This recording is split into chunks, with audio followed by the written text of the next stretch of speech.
이 말씀을 듣는 하나님 나라의 성도 여러분 가운데 하나님 허락하시는 은혜와 평강이 충만케 임하시기를 주 예수 그리스도의 이름으로 축복합니다. 아멘. 오늘 말씀을 보도록 하겠습니다. 로마서 9장입니다. 9장 15절부터 우리가 조금은 말씀을 중복해서 보도록 하겠습니다.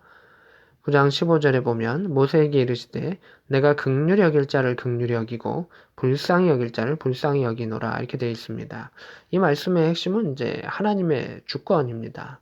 바울은 구약의 사건, 또 출애굽의 사건, 또 모세와 또 아브라함의 그 일들을 통해서 그 유대적인 전통 가운데서도 하나님이 역사하시고 또 이방 가운데서도 또 세계 역사 가운데도 어떻게 역사하시는가를 계속해서 그 하나님의 말씀을 설명해 주고 있습니다.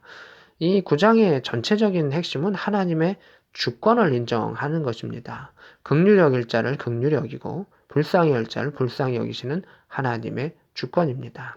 16절에 원하는 것으로 말미암도 다름질하는 것도 말미암도 오직 긍휼을 여기시는 하나님으로 말미암입니다. 라고 말하면서 사람의 노력과 힘이 아닌 하나님의 능력에 의해서 구원함과 그 모든 것들이 이루어질 수 있음을 강조하고 있습니다. 그러면서 17절에 바로는 하나님께서 내가 이 일을 위해 너를 세웠고 너로 말미암아 내 능력을 보이고 내 이름이 온 땅에 전파되게 하려 하셨으니 하나님께서는 하고자 하시는 자를 긍휼히 여기시고 하고자 하시는 자를 완악하게 하시느니라 이렇게 되어 있습니다. 여기서 이 바로가 출애굽의 사건 가운데 마음이 완악해졌다라고 하는 단어가 계속 나오고 있는데 이 부분을 바울은 주목해서 성경의 말씀을 풀어서 이야기해주고 있는 것입니다. 근데 하나님께서 그를 완악해 하셨다라고 하는 그 구절은 그의 마음을 악하게 그냥 두셨다라고 하는 것입니다. 하나님이 그를 유혹하시지도 않았습니다. 또 그를 그냥 하나님께서 뭐 넘어지게끔 막 이렇게 하신 것도 아니었습니다. 그를 은혜의 손으로 덮지 아니하시고 그의 완악함 가운데 그냥 두신 것입니다. 신학적인 용어로 이것을 유기라고 하는 그 단어로 쓸 수 있는데 그 단어는 그냥 참조만 하시면 되겠습니다. 하나님께서 그를 그냥 두셨을 때 은혜의 자락 가운데 있지 아니하게 하셨을 때 마치 불뱀의 사건도 마찬가지인데 하나님의 도움의 손을 걷어가시면 그곳에 있던 불뱀들이 막 달겨드는 것처럼 하나님께서 도우신다라고 하는 것이 중요한 것이고 바로는 하나님 앞에 목이 곧은 자로서 그 일들을 행하지 않았습니다. 그리고 하나님은 그를 두시면서 오히려 그 목이 곧은 그 모습을 하나님의 방법대로 사용하신 것을 보게 됩니다. 그래서 18절에 하나님께서 하고자 하시는 자를 긍휼히 여기시고 하고자 하시는 자를 완악하게 하시느냐. 하나님이 하고자 하시는 그 뜻과 계획 속에서 하나님 악한 자도 선한 자도 긍휼히 여길 자도 그렇지 않은 자도 인도하신다라고 하는 것을 보게 됩니다. 이 말씀을 사람들이 또 오해합니다. 19절에 그러면 하나님이 어찌하여 허물하시느냐. 왜냐하면 하나님께서 긍휼도 주시고 완악해 하신다라는 그러한 생각으로 사람들이 질문하는 겁니다. 그러면 사람의 잘못이 아니고 하나님의 잘못이지 않냐? 라고 말하는 것입니다. 그때 20절에 바울은 이렇게 말합니다. 이 사람아, 사람이 누구이기에 감히 하나님께 반문할 수 있는가? 지음받은 물건이, 피조물이 어찌하여 나를 이같이 만드느냐고 말할 수 있느냐? 토기장이가 지읒 한 덩이로 하나는 귀히 쓸 그릇을 하나는 천이 쓸 것을 만들 권한이 없느냐라고 이야기하는 것을 보게 됩니다.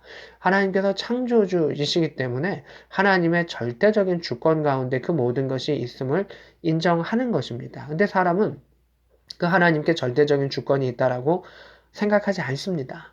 그것을 생각하는 자는 하나님께 의지하고 하나님께 나오기에 그는 하나님의 긍휼을 입습니다. 근데 그것을 인정하지 않는 자는 목이 거만한 자들이고 교만한 자들이기 때문에 완악함을 가지고 있습니다. 그래서 하나님의 긍휼을 그들은 받지 못합니다. 이러한 선순환 가운데 있는 것인데 사람들은 그저 토기장이신 하나님의 그 주권을 인정도 하지 아니하고 또 자기 자신을 깨끗하게 하지도 아니함을 통해서 왜 나는 이렇게 사용하십니까? 라고 말한다는 것입니다. 바울의 또 다른 그 성경을 이렇게 적었던 것 중에는 하늘나라에는 또 귀한 집 가운데는 천이 쓸 그릇도 있고 귀 쓸 그릇도 있습니다. 그러나 자신을 정결하게 하는 그 그릇을 하나님께서 더 사용하신다라고 하는 것처럼 우리 사람들이 해야 되는 부분과 하나님의 주권이 같이 있고 바울은 이 부분 가운데서는 하나님의 주권을 강조하고 있는 부분이다라는 것을 아시면 되겠습니다.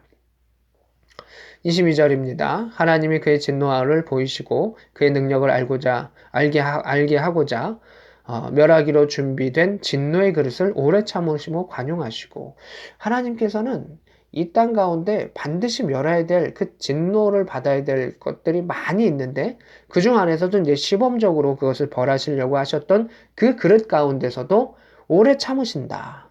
관용하신다라고 하는 것입니다.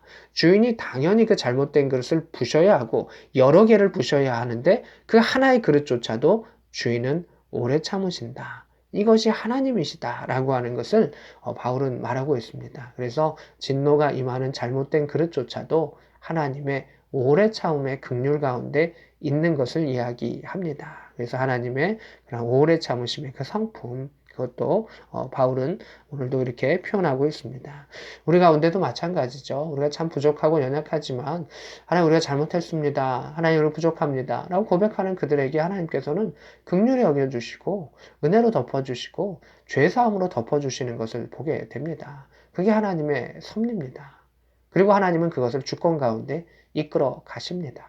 그 하나님의 자비로운 성품과 또 그 온유함을 우리는 깨달을 수 있어야 하고 그 앞에 엎드릴 수 있어야 하는 그 마음이 우리 가운데 필요합니다.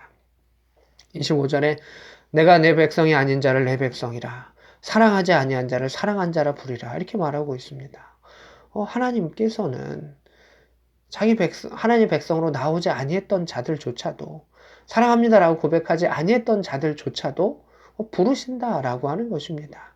이스라엘 백성도 하나님 백성을 부르셨지만 도망갔지만 다시금 부르셨고 이방인 중에서도 하나님 부르셨다라고 하는 것입니다. 그래서 하나님은 하나님 내가 하나님 백성입니다. 하나님 나를 사랑합니다라고 하는 자들은 당연히 받아주시고 그 밖에 있는 자들도 다시금 그들에게 기회를 주시는 하나님이다라고 하는 것을 보게 됩니다. 그런데 27절에 이스라엘 백성은 이스라엘 자손의 수가 비록 바다의 모래 같을지라도 남은 자만 구원을 받으리니 긍휼함을 받았지만 그 긍휼함 속에서도 똑바로 하나님 말씀 가운데 살지 아니하면 하나님의 본질을 알지 못하고 그 사랑을 받아들이지 못하면 지극히 일부만 구원받는 그 일들이 있다라고 하는 것입니다. 그래서 바울은 유대인들에게도 경고하고 있는 것입니다. 주의 긍휼하심을 받는 거 참으로 좋은 일이고 기쁜 일이다. 그러나 긍휼하심을 받은 후에도 하나님의 품 가운데 거하지 못하면 오직 소수만 구원받을 수 있으니 예수 그리스도를 통해서 하나님의 사랑을 온전히 받아들여라 라고 말하는 것을 보게 됩니다. 그리고 결국은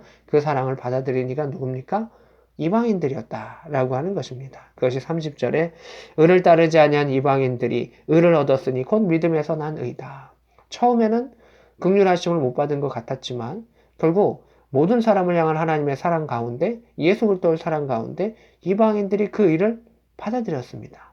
믿음으로 예수를 받아들였습니다. 그래서 의의 백성이 되었다라고 하는 것입니다. 그리고 32절에 이는 그들이 믿음을 의지하지 않고 행위를 의지하려 함이라 부딪힐 돌에 부딪혔느냐. 보라 내가 걸림돌과 거치는 바위를 시온에 두노니 그를 믿는 자는 부끄러움을 당하지 아니하리라 이렇게 말하고 있습니다. 이 32절과 33절은 이스라엘 백성은 율법을 통해서 결국 믿음을 의지하지 아니하고 행동, 외적인 것만을 하나님은 긍휼을 통해서 다가오셨는데 그들은 행위를 통해서 의지했기 때문에 결국 부딪힐 수밖에 없었고 부서질 수밖에 없었고 걸려 넘어질 수밖에 없었다라고 말하고 있습니다. 그래서 우리 안에 사도 바울이 계속 긍휼과 하나님의 주권을 강조하는 것은 사람이 자신의 고집으로 행위를 통해서 구원받을 수가 없다라고 하는 것을 강조하고 있는 것입니다.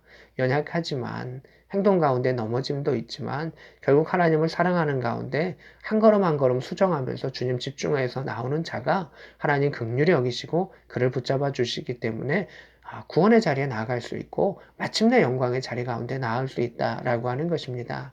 이제 오늘도 우리가 주님을 주목하기를 원합니다.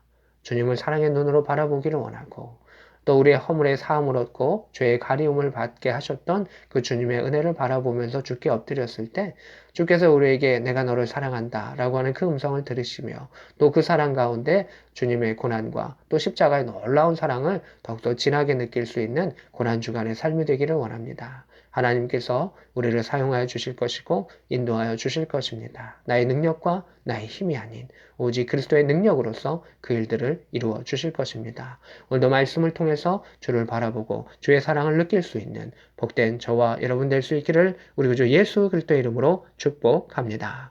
아멘.